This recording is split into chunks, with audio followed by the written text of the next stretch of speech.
yesterday is history. Tomorrow is a mystery, but today is a gift. It is not our abilities that show what we truly are. It is our choices.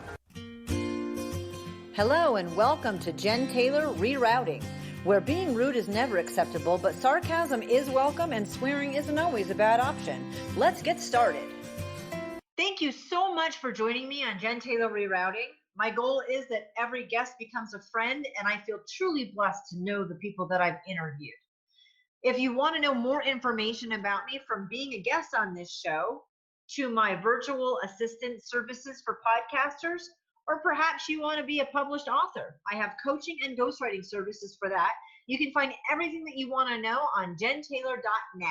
Remember to give a shout out, share, like, give me some feedback on all of my interviews. I'm happy to join in on a conversation with you. Have a great day. Today I'm very, very happy to have Kristen Jaskulski, and I had to ask pronunciation like 5 times to get that right because I would have butchered it. Kristen, how are you? Wonderful. How are you? I'm awesome. I'm excited to be meeting with you. So it's kind of 50-50 split. Half the time I know the person I'm interviewing, or I've met them, or I have some connection, and half the time I don't, but we actually know each other. Yes, we do. Yeah. Thanks for having me. And then I stalked you. Perfect. So we met because a really good friend of mine, who was actually my book editor, had someone else tell her to go to your place because she's a very high stress individual. And you were supposed to be the answer to her anxiety and stress. So tell me what you do and all about that, and why you were the answer to her stress and anxiety. Sure. Well, did your friend chill out a little after she met me? Yeah. Good. She did. She's all about it. She's all about the kava. Okay, so that's how we met. I have a kava bar and a holistic wellness business located in downtown Reno in West Street Market. And kava is a magical root from the South Pacific. It's been used for over 3,000 years as a way to bring people together. It calms the central nervous system, so it just like relaxes you and helps you kind of become your fullest self really subtly. And I went and tried it. It's a very unique, you do it, you do some things non-traditionally, but you do the traditional drinking of the kava also. And so we did all that whole experience, which was really fun. The bummer is that you got a glass bottle and you put kava powder in it, and I brought it home to start slipping it. I'm going to slip the kava in all my family's food and stuff. And the jar fell off the counter and it broke. And I was like in tears. Oh, well, you can get some more. I know, I have a source. Okay. And I also am selling online now. I have an online store for kava, easy to prep kava and kava tinctures and kava teas. Awesome. So how do people find that? It's at soulkava.com. Right now is the only place that's the storefront. So. And then can we come into your business? Oh yeah, and then also like if you're in Reno, you can come in and get some of the products. You can drink them there or take them home to enjoy. I did both. And how was it? Oh, I loved it. I mean, I think I'm a high energy person, but I'm a very low stress, very low anxiety person. So for me, I think that I like the sense of community and the ritual behind it and the meaning and the fact that, anything that helps you de-stress is great. Mm-hmm. Different than my friend who's very high anxiety and really wants it for those more medicinal benefits.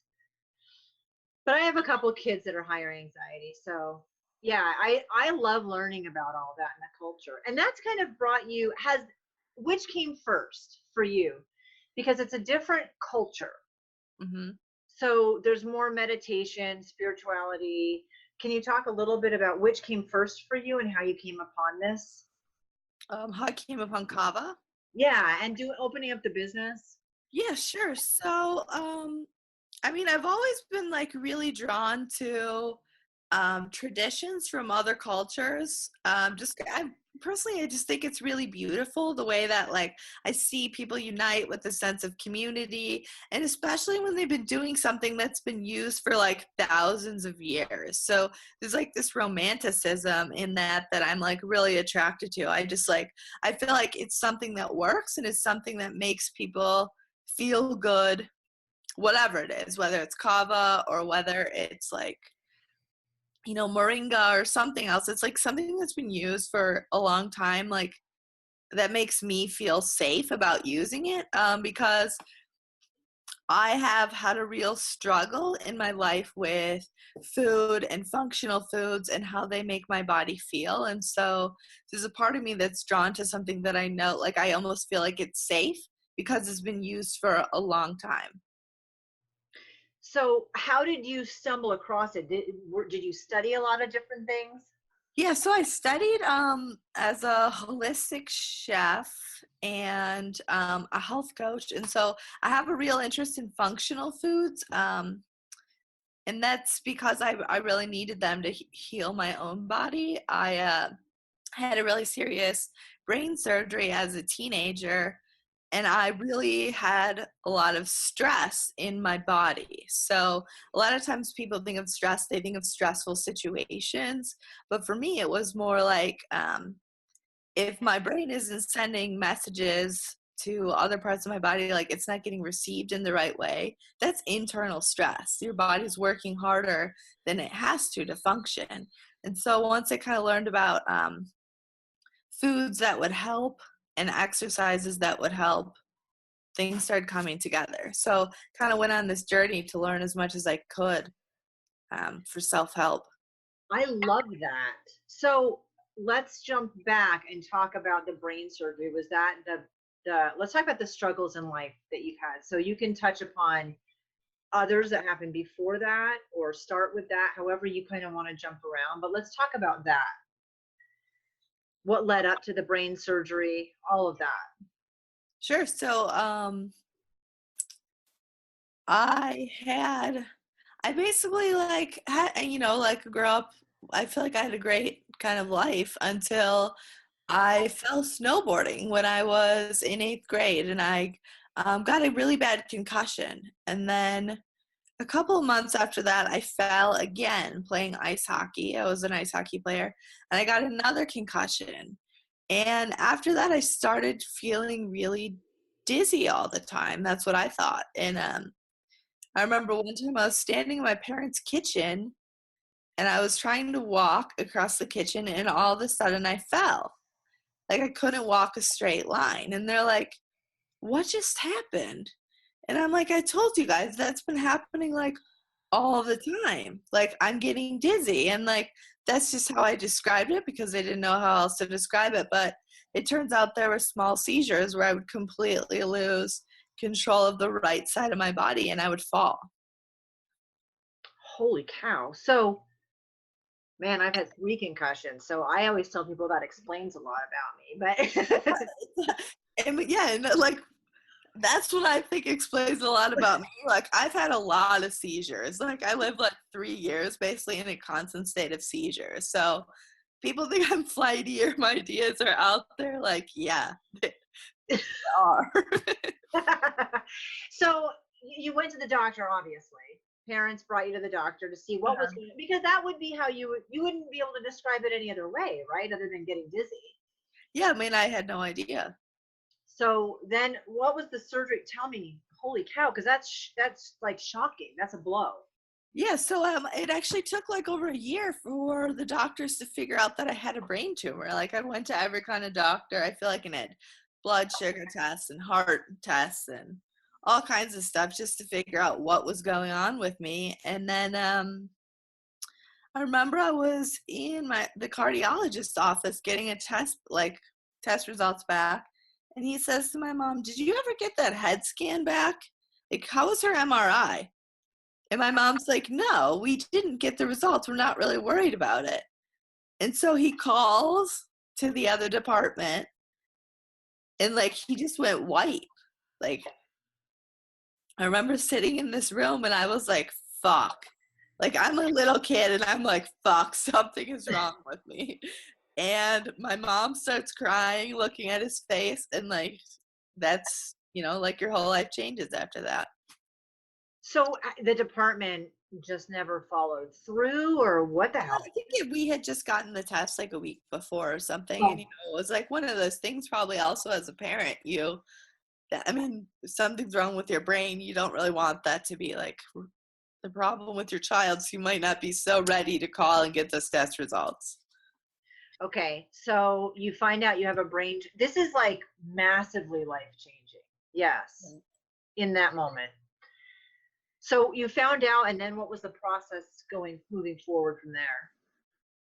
I remember immediately they were like, she can't play sports anymore. Like that was my biggest thing, was they were like, she has to stop all physical activity, like nothing, done. Because physical activity is a form of stress on the body, and they realized that any kind of like stress was causing me to have seizures. So from there, they basically like had me change my entire life and put me on a bunch of medication. It was like a probably 1.5 year long process of just testing medicines. It was, Which is a stress on your body. yeah, it was pretty much hell.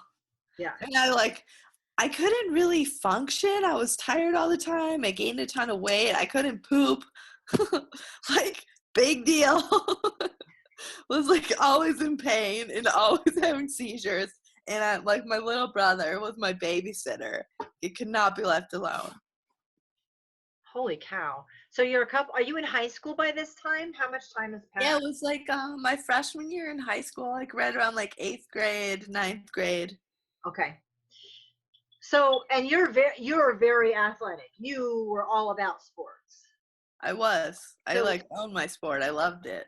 right. That's devastating at that age. It's a devastating amount. I could hear that right now and I'd be pissed. So, so medications didn't work. At what point did they decide surgery was a good option? Oh, well, the thing is, they didn't know like whether the cancer was, or the tumor was cancerous or not. So that was a big deal because the tumor was located really deep inside my brain, and they couldn't tell from the scans. And then they couldn't really find anyone at first. We couldn't, who was willing to operate, because they just were kind of like, it seems like this is the only way to like have you stop having seizures is to take out this tumor, but you're probably going to be a vegetable. And like no one really wanted to take the risk. And then I don't know, my family and I traveled around the country to see a bunch of different doctors, and finally we did find one. And it was kind of up to me. And they were like, you can live like this or you can take the risk. We're not making the decision for you. Holy cow, good for your parents for spending, not that you'd think, any parent would try to find something, but traveling around the country to find a doctor, you want to do everything you can for your child, but still, you have to work, you have to make money, there's an issue with insurance or coverage, or, there's so many different pieces to that kudos to them for doing that. And so your decision was? To have the surgery. Yeah, they were incredibly supportive. And good for them for asking you to at least help they would have supported you no matter what, but let you be part of that decision. Yeah. That's tough. As a mom of teenagers in high school, that's super tough. So that's amazing. So where did you have the surgery? When? Tell me all about that and the recovery and what the tumor was like. So I had the surgery actually at Children's Hospital in Detroit. We ended up finding a lady who was there who wanted to do the surgery. And I don't really remember much about it or the recovery, like kind of blocked it all out. I remember like going every day with my mom to this like center. It was like this old church turned into a therapy center, and we would just be there all day long, like speech therapy and physical therapy. And I know, just remember everything was a struggle. Like, I couldn't feed myself. I couldn't feel temperatures. I was constantly just hurting myself anytime I tried to like stand up or move. What did they find in the surgery? The tumor was not cancerous, but I don't know. They just removed the tumor. Okay. It was like what was making me have seizures. So no seizures. One of those things that like I didn't actually. I feel like I should know more, but I haven't wanted to know more. Like, it's just too tough to deal with, really, until now. So you just made the decision to do it, and then you wanted to move in a forward direction. You didn't want. You knew that it wasn't malignant. That's great. Like, that's awesome. No cancer is awesome. Right. And they got it all in the surgery. Right. And no seizures after that. No. So you've never had another seizure since? No. No grow back, no residual issues from that? Lots of residual issues, but no grow back. Not from the actual tumor or the surgery. I mean, I know you had to rehabilitate afterwards. I'm talking about anything medical other than the rehabilitation. Yeah, no. Okay.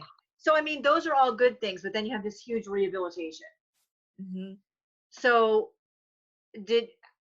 how did that feel as a teenage kid who's trying to relearn everything?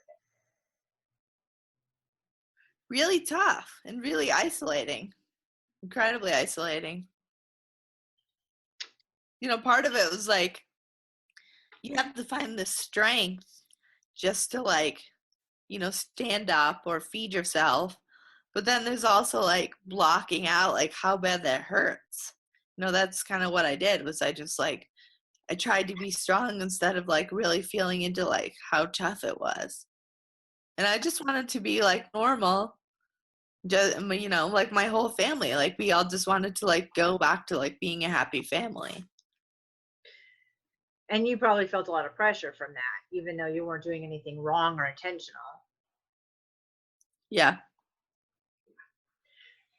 So how did you ever have thoughts like, how soon can I do a sport? No, I mean, I was pretty much told that like I wouldn't be able to play, you know, because it was like I was really scared, super scared after the surgery of like what's going to happen if I hit my head again. Like I remember like going to like sporting events, and I think like if someone hits a baseball and it comes and hits my head, like what if I have a seizure again? Like it was just so much fear of like, what if I do something to have another seizure? And then there was also the aspect of like, I mean, it's so uncoordinated that like I would never want to be on a team and be the worst person. You don't want to go from being like the best at your sport to being the worst. Like, no. That sucks. So like, just no more team sports. Right. Well, I mean, if you're dealing with things like feeding yourself and walking and not hurting yourself, that's, I see you as a person that I know now. And I think that you're strong and resilient, and you would forge ahead. But this is you then. And it's interesting. I may see you in one way that you don't see yourself. And I don't know that, because we don't generally go up to people and say, hi, this is how I see you. Right. Could you tell me if you agree? You know, we don't have, we might actually have that conversation, but we haven't. So, I mean, I see you now as someone who gets through things, but I didn't see you when you had to learn how to walk again. Mm-hmm. You know, I don't know that you. So you're not thinking about sports or anything, and you just want to get back to being normal. Was there a point that you felt that way? Like you were a normal family again? I don't think that ever happened. I don't think I started feeling normal until I was like 28. I mean, I used to fall down so many times in a day that it wasn't until like I had a personal trainer who helped me learn more about functional foods that I felt like, whoa, something just clicked in my body. Like, yeah, part of it was my brain needed time to heal, But the other part was, wow, like I could be using tools to help to help like my body function more efficiently. Okay, so I really want to segue into that and go into that. So I can't imagine how frustrating it was for you. It didn't even frustrate me to a point. You know what? It was more like other people that I was around were frustrated. Like, and that was really hard for me to deal with. Like, your best friends are like making fun of you or embarrassed because you're like going out and you're falling down the street over and over. And it's like, no, I can't help this. Like, my body's tired and like my one side of my body gives out. You know, we're like, I was stumbling all the time and I'm all bloody and sorry, that's me. Like, deal with it. You know, it doesn't bother me, but you shouldn't be embarrassed by it when you're around me. It was tough. Yeah. Now, did you go to college, move out of the house? What else was going on in your life between high school and this happened? We're talking about like a 12 to 14 year span here. Yeah. So you were about 28. Kind of catch up there. So I actually, like, I did go to college. Like, I went to Michigan State. Like, I was lucky that, like, actually, like, my mental kind of, like, functioning was fine, but, like, my concentration was off. It was really just, like, you know, the physical side wasn't there. And also just, like, the focus, the concentration and the anxiety were just through the roof, like, hard to deal with. But I went to Michigan State and, you know, I don't really remember much of it, but it was fun. And I don't know how much of that was like partying too much or brain healing or what. I mean, I would just want to give you shit every time something happens. You're like, no, it's her brain. Really, it's just Kristen's brain. You don't know. I mean, the good news is, out of all this, you have a great excuse. Anytime anything goes wonky, you can be like, it's my brain. It's just my brain. So did you get your degree? What did you study at that point? I studied advertising. Like, I don't see, well, no, I do see that because you have your own business. Right. But like, I don't see you in a corporate desk job because I don't know you that way. Yeah, I've definitely done it and I, was good at it. Yeah. Okay, so what was the process to find a trainer? Actually, I always had a trainer since the surgery, even before the surgery. When I was like still having seizures before my doctors told me I couldn't play sports, my dad especially was like incredibly supportive and pushing me to just keep working through it because we didn't know what was going on. And so like I had a one-on-one trainer as like, a 12, 13-year-old kid helping me with my sport. So then I think I got one pretty much right again after the surgery. Like, I did physical therapy, but then I just worked one-on-one with someone in there. I worked with different people like in college and after, but it wasn't until I had this like amazing Brazilian lady who really kind of stepped up the game and the healing. Because most trainers are looking at the physical aspect of it. And I mean, I think with any sport, it's 80% diet, at least. Mm-hmm. But I think even though they get nutrition training, there's kind of a in my experience, when you have a personal trainer, there's a disconnect, and they're not looking at the whole situation holistically. What's your diet? What's your stress? What's your schedule? There's so much that goes into your life that plays a significant part in your physical. But diet's huge. So what did she do, and how did she figure it out or put the pieces together? So I like totally agree with you on like the holistic approach. And I think like the difference between her and other people I had worked with was that she was Brazilian. And so she's from a culture where she's used to eating more true natural foods. And so it was just, her nature to be like, hey, this food that has this benefit and this food has this benefit. And it just like opened my eyes. So that resonated with you and you wanted to learn more. Exactly. What's the first thing that you tried using that started where you could actually feel a physical difference in your body? Do you remember like a certain food or a certain? I think it was mainly even just so it was like I had always been like hyper concerned about my weight. And so I had eaten a lot of like processed foods that were like not too probably nutritious, but they were like advertised as being, like healthy or, just good for like keeping you thin essentially. So that worked. But then with her, it was more like, here's like whole true food recipes. And I ate them and I felt different. And I had more energy and, like my coordination started getting better and my strength. Like I always had like, like there was a difference in the amount of weight that I could lift from one side of the body to the other. But like all of a sudden it started balancing out and it just opened my eyes. I didn't realize like, putting all these chemicals into my body with processed foods, that's takes more energy. Like it's not good for your body. And it's also like, especially when I'm already in a situation where like my brain's having difficulty sending the right signals to the right spots, why am I going to overcomplicate that process? That is so cool. I love that stuff. So I don't have a perfect diet, but we've always had a pretty good diet, and I had to learn it on my own too. We grew up eating very unhealthy, and I just knew it wasn't right. But just because you know something's wrong doesn't mean you have any idea what's right. So it's definitely a continuing journey. So I think it's a lifelong journey, right? Yeah. For all of us.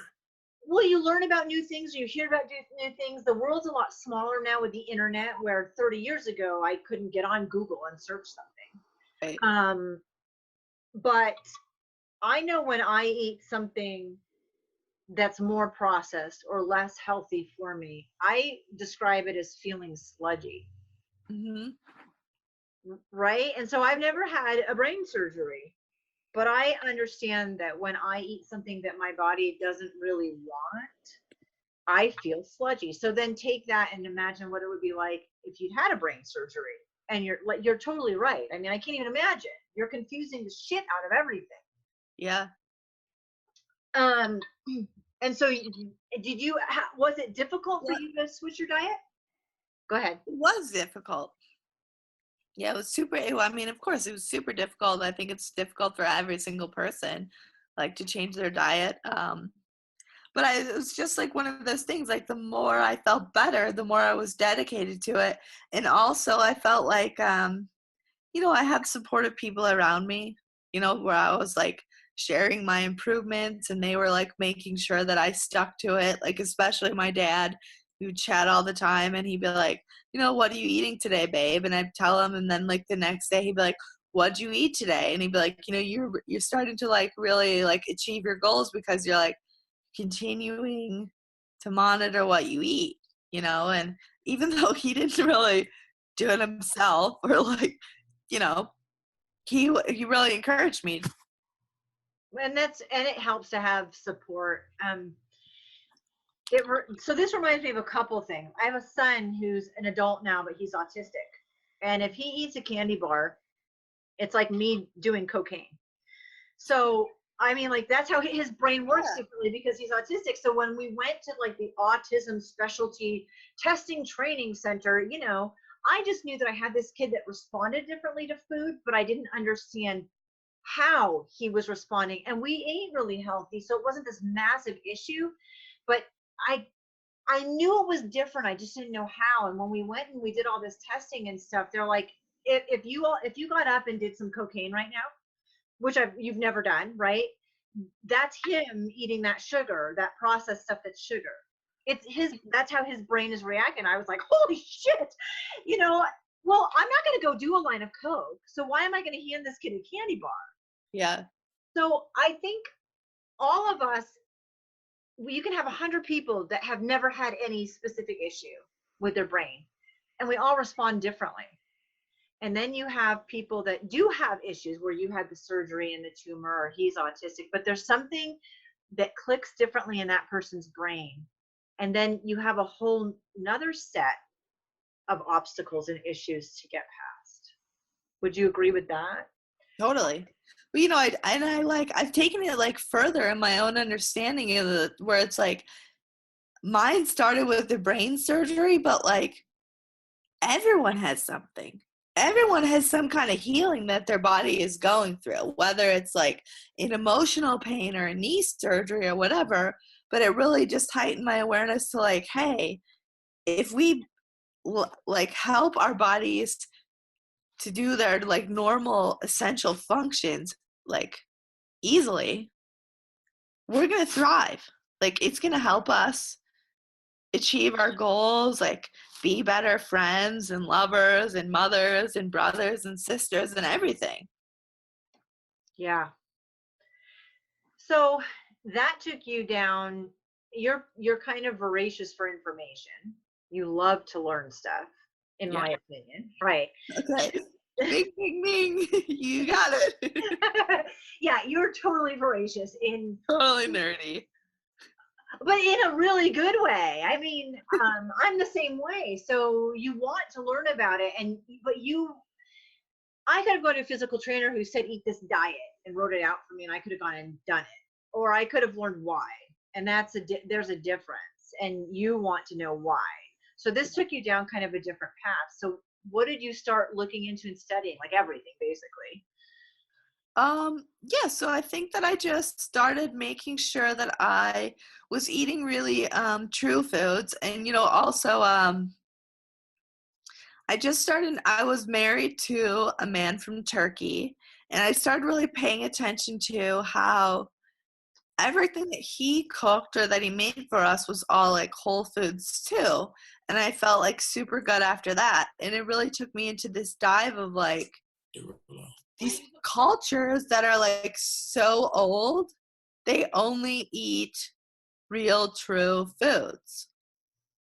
So then I just really wanted to learn about, what different cultures use for what benefits. It's like ancient Chinese medicine or like, I don't know, moringa from Africa or kava from the Polynesians. I love the Chinese. I do this thing whenever anybody gets a cold when you're sick. It's this Chinese thing where you take cotton socks and you run them under cold water and you squeeze it out and you put them on your feet and then you put a pair of wool socks over them and you go to bed. Nice. And people are like, "You're crazy." I'm like, you know what? It's this ancient old. They probably didn't use. They used cotton. Well, some sort of cotton. They used wool, but where you have a thinner, lighter pair that's wet and cold, and you put it on when you have a cold, and when you wake up in the morning, they're dry. They've dried out during the night, and it's supposed to draw the sickness from your body. Makes sense. Right? Okay, so my thing is, well, you can't prove that it doesn't work.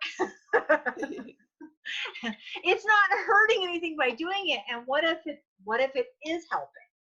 So I don't care if people think, I mean, there's just it's the same sort of thing, and I always want to learn more little things like that. What are other little tricks like that? What do other people do? And you've taken it to a higher level than I have. And so is that part of what led you to open the business, the Kava Bar? Exactly. Okay. Yeah, it's like just sharing. Because we have kava, which relaxes you, and then you kind of come and you get this social aspect and you chill out, and then you kind of realize that maybe the whole menu is things you've never heard of before, and you start asking questions and you start trying them, and then you come back the next week and you're like, wow, I felt really damn good when I left here. What did I have? Well, I went with like 3 people and I came with a couple of kids. I mean, I've been several times, and every time I'm like, my question is, what is not on the menu that you have behind the bar? Like, surprise me, make some concoction. And you always do. You're like, oh, I've got something. My favorite thing in life, I think. Well, mine too, because the menu is really great and cool and groovy and all that stuff. But I'm like, I love doing the kava, the whole ritual first. And then like, what else are we going to break out today? So how has the business grown or changed? How's it evolving? So how is it evolving? So I think like it's really like kava's a new thing for this community in Reno. Well, I should say new in the sense that we didn't have a kava bar. What's cool about it is people are starting to, it's like we're starting to get a lot more people coming, but just by word of mouth. Recently, we've been having some Tongans and other people who traditionally use kava as part of their culture come and hang out, which is amazing and makes me feel really good. And then, we've done the online store, so we're starting to sell kava across the US. And yeah, I mean, I guess it's like I'm really focused on like slow organic growth. I want to make sure that everyone who comes has a good experience and we're like ready to, always be there to serve the customers that we have before trying to get way too many. Yeah. So I mean, we're growing and it feels great. So I know I should do my next date there. Yeah, you should. I know I should. It's a great date spot. We get a lot of dates. Yeah, it would be. Well, it is. It's a fun spot no matter what. It's a great spot. So the location is awesome, but I mean, I know what I like because I'm voracious for information too, in a slightly different way than you are. But I like that every time I go there, I know I'm going to walk away and I've learned something. Nice. Like who goes to get a drink at a tea shop and walks away feeling like they learned something that was valuable in their life, you know? So I love that about your place. And I want to ask a question. You've mentioned how supportive your family is, and then the physical therapist that you had that was the most. I mean, I'm not physical therapist, the personal trainer. All my personal trainers have had a benefit. I've learned something and they've been good, but they all haven't been a great fit. But you had one that was a really great fit. So it sounds to me like the support was super important to you. Is that what kind of got you through everything? Can we talk a little bit about what got you through all the seizures and stuff? Talk to me about that.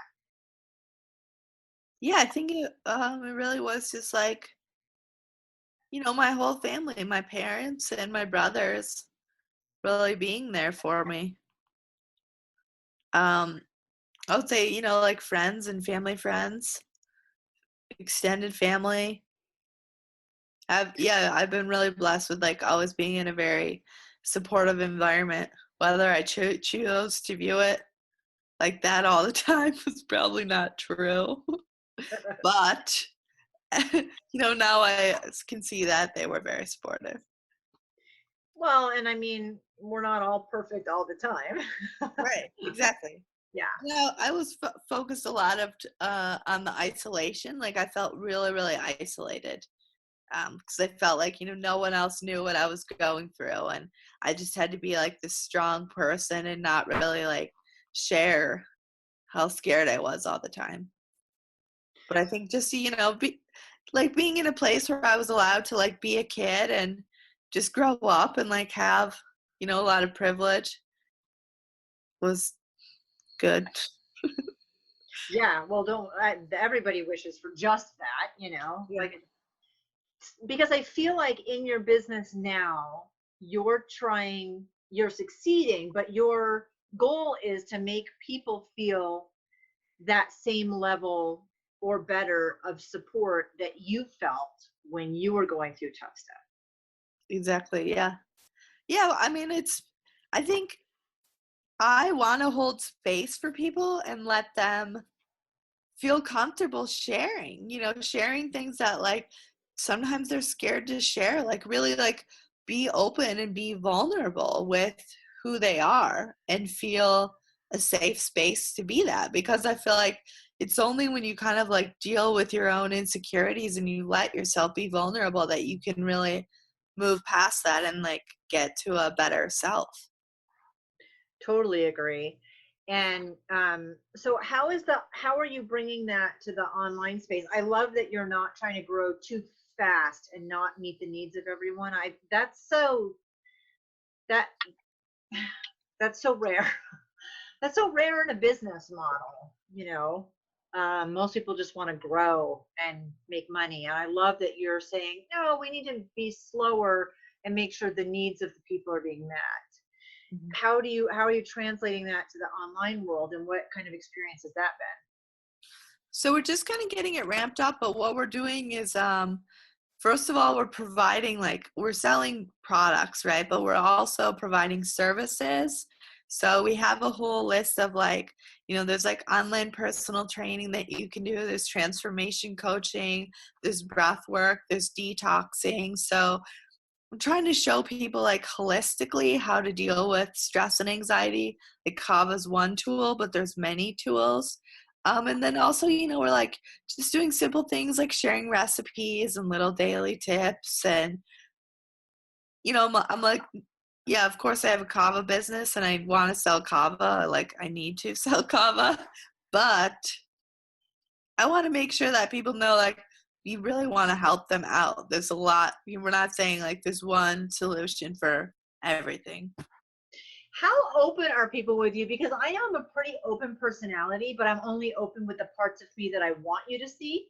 So even as a gregarious extrovert that overshares, I breast my cards to some degree.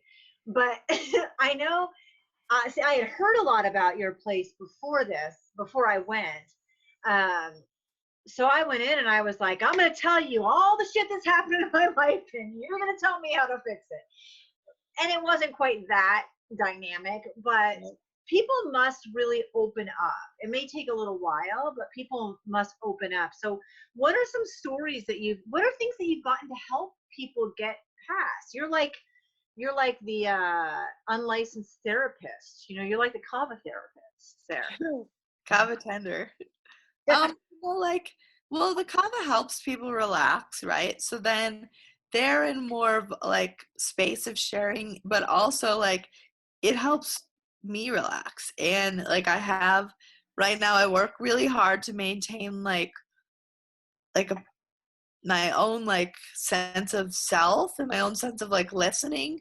So I feel like I'm really intuitive when people come to the bar. And so there's a lot of things that are unsaid that I can pick up on.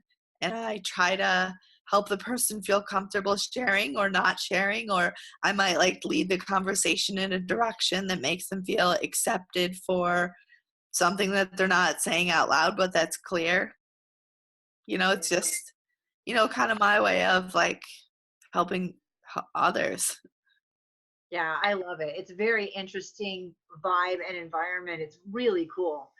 So, what are you doing to work on yourself? So what am I doing? Everything. Because you just said you want to be in this mindset, right? To be receiving to other people. Yeah, But you also exactly. have to work on yourself. So, I've done I probably spent the past 6 months doing a lot of detoxing, which some people, that they find that intimidating phrase. But what I've really been doing is working on cleaning out my body of old toxins and traumas, and every experience and every memory that we have is stored in our body. So a lot of the times that's things that are negative. Positive as well, but the most positive moments that we have, we also often don't remember because we're so in the moment. So we hold on to these old ones. So I've been really working on just a green diet and using different kinds of foods and fasting to clean out my body. And then I've been doing I'm in a course right now called Alchemy of Breath, and it's a year-long breath work training where it's essentially rebirthing. So it's really been helping me to learn to listen to my body, learn to figure out what what shapes my thought processes, what agitates me, and just trying to stay balanced. I And didn't of know course, workout, diet, every Right. day. And you know what? Forgiveness and compassion. Two big ones, hard ones, huh? Yeah, the best ones, really. Right. I didn't hear about breath work until maybe 6 months ago, and how that escaped me. I'm like, with the World Wide Web and all the people that I surround myself with, how did that that was never even peripheral for me. I just didn't know anything about it. And so That's a new learning thing, and that's really interesting. So, I love that stuff. I'm never not going to be voracious about information, and I think self-help in the U.S. especially, we have so many dichotomies. Like we have 100% airbrushed models on every magazine, but we're the most obese society. Right. There's so many things I just don't understand the disconnect. And we have this pressure to look good all the time, but we have more fast food on every corner. It just doesn't make sense to me. It doesn't. It's a complete contradiction. And so, and kind of, you don't know what you don't know. So I didn't know to ask questions about breathing because I never knew that there was a question to ask. But I don't think self-help, it shouldn't be something that where you're spoiling yourself or you're being selfish, like it's a negative thing. Self-help should be part of your everyday ritual because you're important and you value yourself. Exactly. And it's like, if you want to be your fullest self, it's how you're gonna help other people and like contribute to the world that you live in. A lot of people, I think, like, they just don't get that. They're on the grind and they're going so fast and they don't have time to cook and they don't have time to work out or they don't have time to stop and write in a journal for 5 minutes. But it's like, how do you even know, like, what you're doing in your life? I don't think they do. Just robots. Yeah.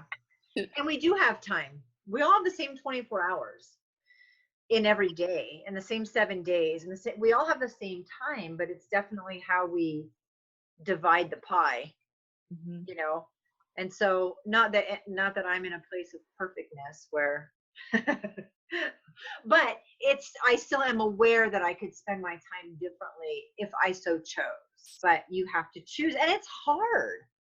Right. And you're talking about forgiveness and compassion, which are difficult for us to do. And it means like looking in the mirror at our own shit. It's tough. It's tough, right? So you have this space for people. So another thing I want to ask you is, what other places in Reno or online are you, like, how has this opened up other people's businesses where you maybe collaborate a little bit? So I'm just getting started on that part, actually. So, there's a couple of gyms in town that we're starting to work out deals where we'll give like free kava if someone takes a class there, because kava helps with like muscle tension and muscle soreness. I've been working with a couple of coaches and I've been sending clients their way who do like transformation coaching or cleansing. I don't know. That's all kind of just like, it's just getting started. Like, I don't really know where it's going to go. There was a series or something that happened this summer, a workshop. I'm trying to remember. I remember you sending me the information on it. Oh, so that was with the breathwork practitioners. Okay. Yeah, so we had some people come in from Europe this summer to teach breathwork, and it was amazing. And now, I'm in a course with them right now, but they also do online sessions every Sunday for anyone on the West Coast. It's at 10 a.m. and it's just a webinar. And you log in, like people log in from all over the world, and they breathe together for 30 minutes. And it's just amazing and intense. And, like for me, I owed up a couple years ago, I never would have stopped to make the time to like breathe for 30 minutes and do this webinar. But like, I'm achieving my goals because I'm doing this. I see I'm happier. I'm smiling every day. I feel good. I'm aware of what I want my next steps to be because I'm taking this time. And so I encourage everyone to do it. Well, it's like it's like wet socks, it's not going to hurt anything. So what if you tried it and it made it better? Exactly. Well, and it's cool to think too, like, everybody needs oxygen. It's free and it's out there, and all we have to do is like allow ourselves to bring it into our body and nourish. How does it tie into meditation? Um, well, the breath work, I mean, it is like a form of meditation. I think they're both like you stop and you calm and you focus on one thing for like an hour, or you just focus on listening to yourself and what you want. There's like lots of different forms of breath work. The kind that I'm particularly focused on is like it's rebirthing. So it's letting go of, all your old stuff to make room for new. And I think a lot of meditation is really focused on like what you want to bring in or what you want to get rid of. Right.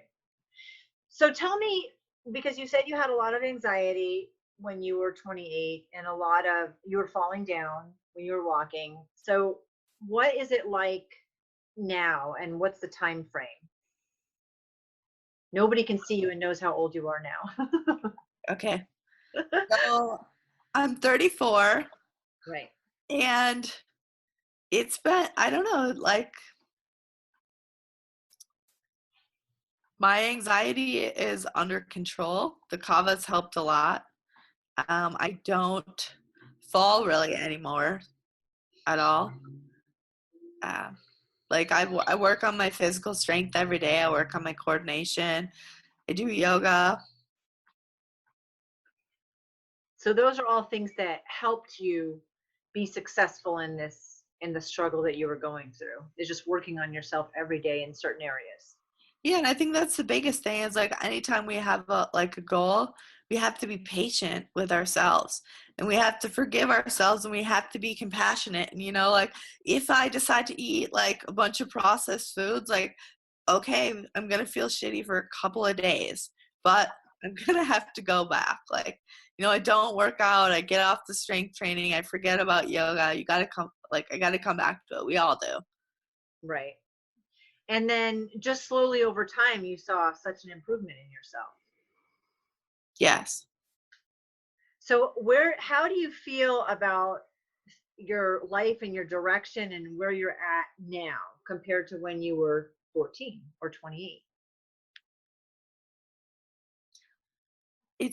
I'm in really an exciting time because I feel like I'm actually doing the self-care and I'm seeing the like amazing results.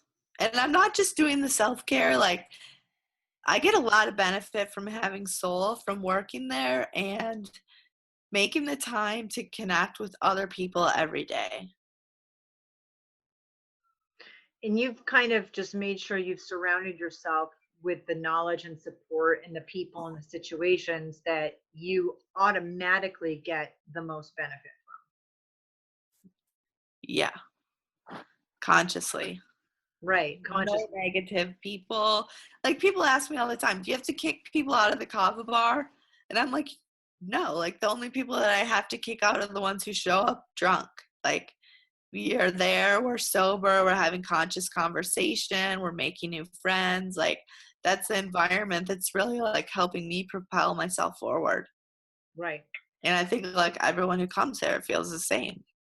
I think what a lot of people don't do is they kind of get the clutter out of their lives, and that can sometimes be physical, but it can a lot of times be emotional, and it can be personalities. Compound interest works in lots of different ways for or against you, in the friends that you have, and the negative self-talk and the lack of self-care or not, or good self-care. And you have made a conscious effort to make compound interest work for you. Yeah. And that's been a huge help to you. What about relationships? I feel like with friends they're getting better, like to be honest, like I had to really work through my like relationship with myself.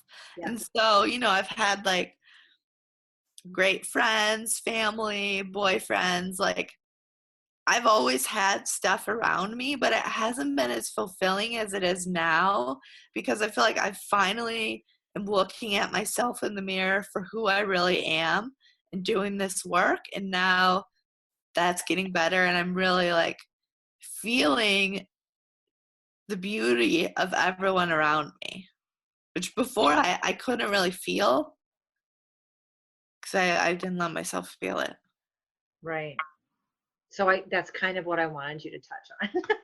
What? That's what I wanted you to tell me. Because I know through some of our conversations and stuff, relationships are hard, and sometimes it's the other person, and sometimes it's us, and sometimes it's just a combination. It's not that there's even negativity. It's just a lack of something that could be there that's not. Yeah. I think for the longest time, I just had a big fear.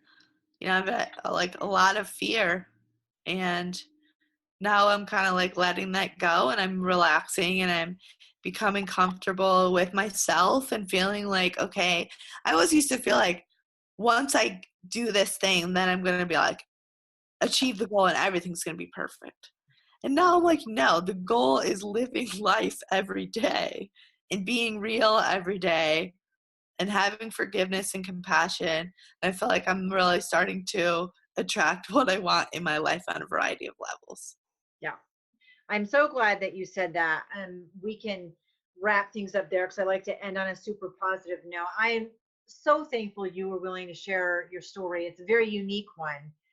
But regardless if I've had brain surgery or not, I can relate to the physical stress and everything else everyone can relate to. Because you're right, we all carry that stuff. And so I love that you've consciously made an effort on yourself and on everything else in your life. Thank you. You're welcome. Thanks for having me on. It was awesome. Yeah, thank you. Thank you so much for listening in to Jen Taylor Rerouting. Like, share, and of course, comment. I welcome input with attitude. Get a copy of my book on Amazon, Hello, My Name is Warrior Princess, or check out my website, jentaylor.net. And if you still want more, sign up for one of my coaching packages.